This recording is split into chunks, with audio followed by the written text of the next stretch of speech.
So Watchgambit here with Anordain, and your name is? My name's Erlend. Hi. Okay. So, Nice to meet you.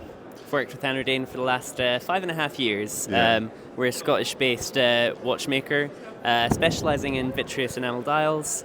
We've got a team of 7 enamelers working full-time, just doing exactly that, making dials. And with that, we make about 600 a year.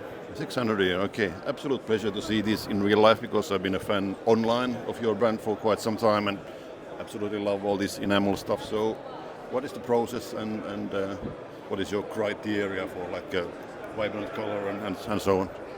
The process for making a dial itself. We start with a piece of metal, either silver or copper for the most part.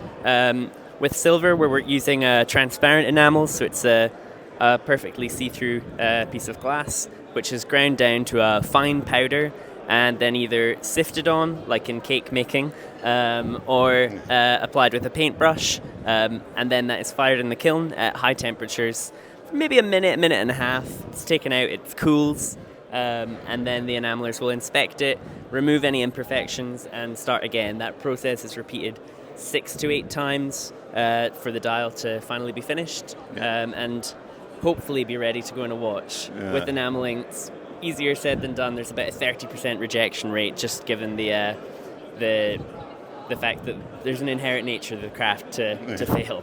Yeah, and definitely the base material for the dial has to be something specific for enamel to catch on to it. So. Exactly. So silver, copper generally. So for the transparents, as I said, using a bright, shiny metal. For an opaque enamel, you don't need that brightness, because there's no opacity in the enamel itself. So you can use copper. There are other metals that you can use as well, but some will not work at all. So the enamel won't adhere to, for example, brass. Yeah. Here we've got our lacquer range, so it's not enamel. It's an alternative look at the Anordain collection, sort of focusing on different aspects, such as the typography, the handsets. Yeah. And where are the pieces manufactured, the case and the dials and? Variety of places, Swiss movements, Germany, all over Europe, basically. Yeah. Dials, of course, made in Scotland. For these dials, made in Germany.